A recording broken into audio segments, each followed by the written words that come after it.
Feel free to like or dislike the video. There is absolutely no requirement to do so. The story begins with Song, our central character, who is trying to celebrate his son's birthday. His mother gives him some cash, so he can take the boy out for a proper meal. But Song's financial situation is so dire that even a small gift cannot cover everything he needs. Desperate, he steals his mother's ATM card, withdraws every last one from her account, and heads straight to the horse races. By sheer luck, he wins 4 million won. But Song already owes money to dangerous people. Loan sharks are hunting him down. They eventually catch him, beat him viciously, and demand their repayment. When he checks his pockets, his winnings are gone. He suddenly remembers bumping into a girl while running from the gang. That girl had pickpocketed him. Because Song is broke, the loan sharks give him 1 month to return the money. Song scrapes together what little he has left to take his son out to dinner. Afterward, he rushes to catch a train, but he arrives too late. As he waits, a stranger approaches him, a man Song has never met. The stranger calmly says, "I want to play a game with you." He explains that if Song wins, he will earn 100,000 won. Tempted by the promise of quick cash, Song agrees. After enduring several humiliating slaps, he finally wins the game and receives the money. Before leaving, the stranger hands him a peculiar card and says, "If you want to earn more, call this number." When Song returns home, his mother gives him grim news. His daughter will be moving to the United States with her stepfather next year. Here we learn that Song is divorced, and his ex-wife has remarried. Terrified of losing his daughter forever, Song realizes he needs a massive amount of money to fight for custody. With no other options, he calls the number on the card. A van picks him up. Inside, he finds other people. They are all knocked unconscious by gas, and when they awaken, they find themselves in a vast facility with 455 other individuals. They are dressed in matching uniforms, and it becomes clear they are players. Their overseer is a mysterious man known as the front man, monitoring everything. One thing binds these hundreds of strangers. Every single one of them is drowning in debt. Song meets player 001, an elderly man suffering from a brain tumor. With death looming, he has nothing to lose. A scuffle erupts between two players, Asabayok and Jang. Song recognizes Asabayok immediately as the girl who stole his horse race winnings. Before he can confront her further, masked guards in pink uniforms enter. They inform everyone that there will be 6 games in total. The winner will receive a life-changing sum of money. Before participating, all players must sign a contract. The first clause states that no one may voluntarily leave the game. The second states that anyone who refuses to play will be eliminated. Soon they will learn what eliminated truly means. The third clause gives players the right to stop the games if a majority agrees. The first game begins. Song is stunned to see his childhood friend Sengwoo, supposedly a successful businessman working overseas, among the players. The game features an enormous doll. The rules are simple.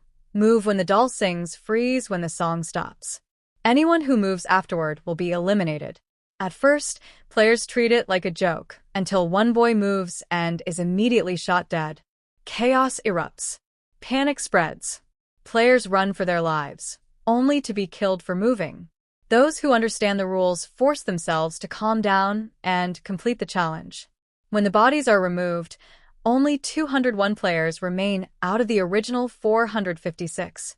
Shaken by the massacre, many players demand the games be stopped.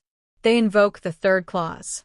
The front man organizes a vote, but not before showing them the prize money, 45.6 billion won. If the games end, the money will go to the families of the dead. After the vote, the majority chooses to quit. Everyone is sent back home with the option to return later.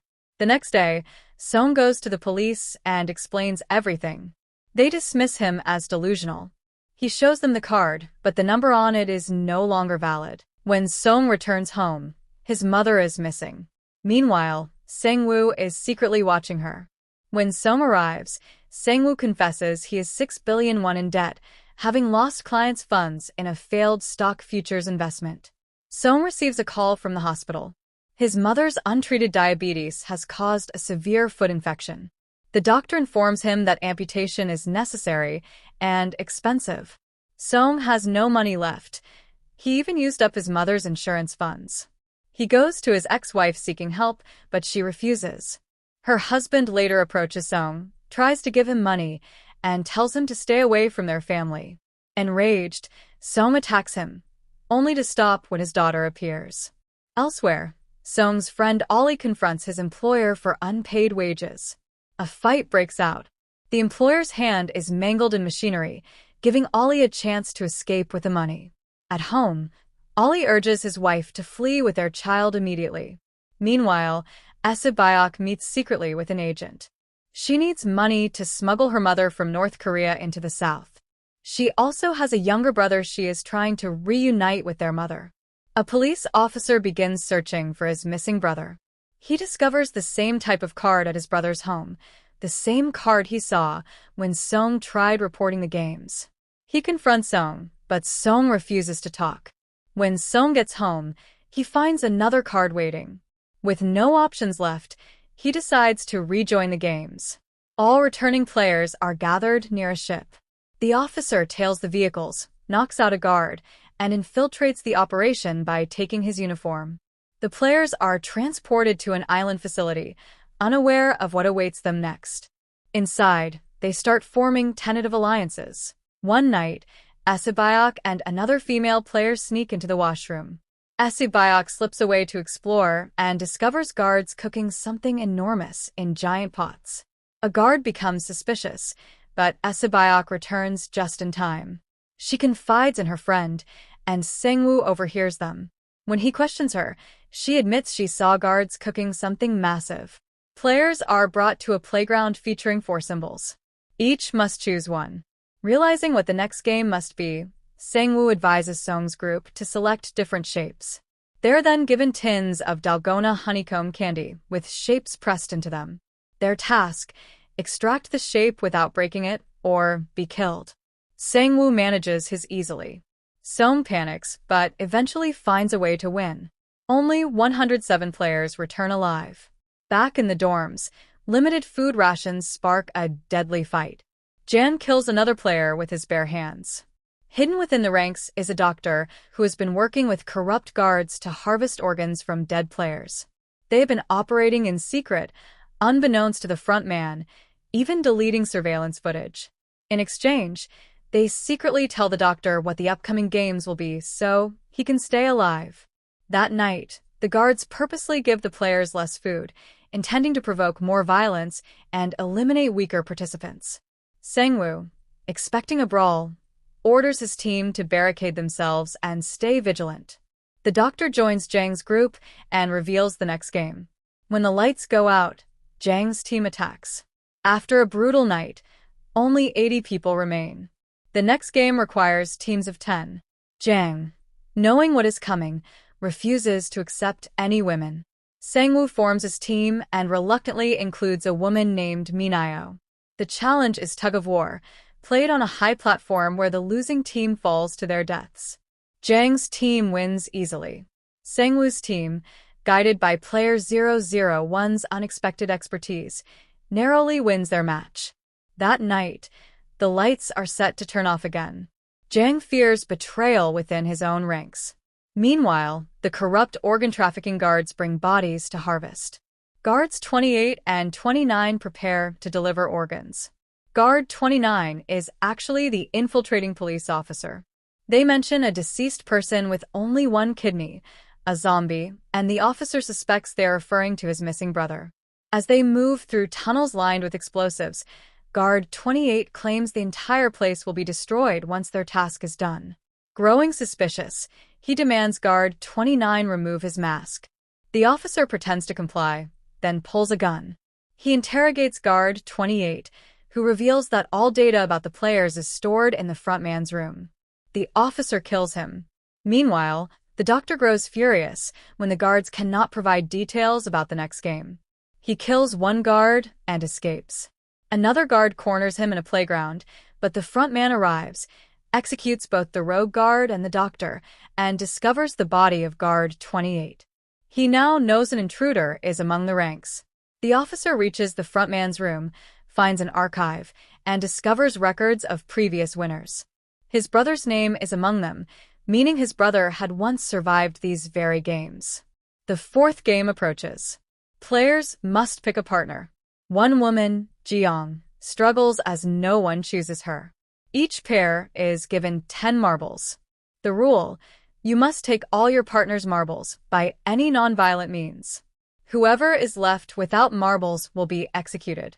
Sangwoo and Ollie play odds and evens. Ollie outplays Sangwoo and takes all but one marble. Facing death, Sangwoo tricks Ollie into believing they can work as a team. He swaps Ollie's marbles with stones and hands the real marbles to the guard. Ollie discovers too late that he has been deceived. Player 001's condition worsens. Song helps him play. The old man wins most of Song's marbles, but eventually forgets his own guesses. Song exploits this and regains his marbles. Finally, the old man reveals he knew he was being tricked but played along. Out of guilt and affection, Song gives him his last marble. The old man is killed. Meanwhile, Esabayok and Jiang play a simple game. Whoever throws their marble closest to a wall wins. Esabayok makes a competitive throw. Jiang intentionally misses. When Esabayok urges her to try again, Jiang explains that she has nothing and no one, while Esabayok still has her younger brother. Jiang allows herself to be eliminated. Back in the dorms, Jang is stunned to see Minayo alive. She calmly sits in silence. It is revealed they have a hostile past. Minayo threatens him, without hesitation. Meanwhile, the front man finds the officer's identification near a corpse. He is alerted that the VIP guests have arrived, wealthy spectators who observe the games for entertainment. He welcomes them and later reports their arrival to an unseen mastermind, who will be revealed later. The next day, the fifth game begins. 16 numbered vests are laid out. Players must choose one. Their order of crossing will depend on their number. Only numbers 1 and 16 remain unchosen at the end.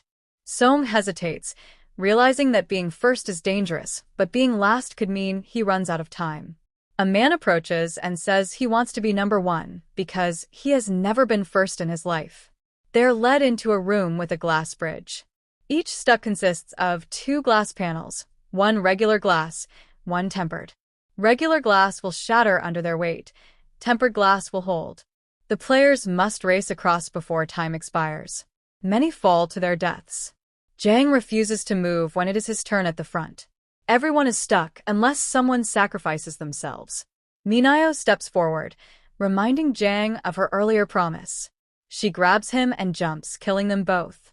A player who once worked in a glass factory is able to identify tempered glass by sight. The front man orders the lights turned off, robbing him of his advantage. With only moments left, Sangwoo shoves him forward, killing him. Sangwoo, Song, and Esabayok survive, but shards of exploding glass injure them severely. Esabayok is critically wounded. Meanwhile, the officer disguises himself as a servant. A VIP becomes suspicious and forces him into a private room. Once inside, the officer incapacitates him. The front man discovers this and pursues the officer across the island. Cornered on a cliff, the officer tries to send proof to his superiors, but there is no signal. The front man captures him.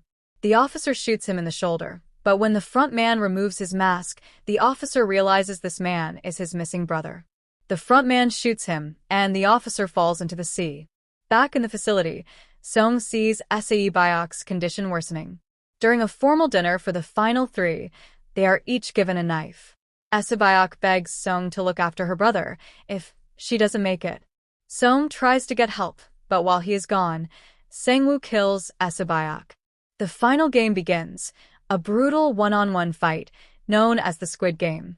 Song and Sangwoo battle savagely. Eventually, Song gains the advantage. Instead of finishing Sangwoo, he invokes the third clause and offers to end the game together. Sangwoo refuses and kills himself, leaving Song the winner. The front man congratulates Song, though surprised by his compassion. Song is transported home with an ATM card loaded with 45.6 billion won. But when he arrives, he discovers his mother has died alone. 1 year later, Song is a shadow of his former self, traumatized and unable to spend any of his winnings. A woman selling flowers hands him a card identical to the original invitation. He follows the address and discovers player 001 alive. The old man reveals he helped create the games out of boredom and a desire for entertainment. He admits he joined the games himself because playing was more exciting than watching. Moments after revealing the truth, the old man dies. Determined to do something good, Song finds Se Byok's younger brother and leaves him in the care of Sang-woo's mother. He hands her a bag filled with cash. At the station, Song spots the same unknown recruiter from the beginning, attempting to recruit a new player. Song chases him, but the man escapes. Song calls the number on the card and demands answers. Who are they and why do they destroy people's lives? The voice on the line simply tells him, Song, get on the plane if you want to live. This concludes the story. Thank you for watching.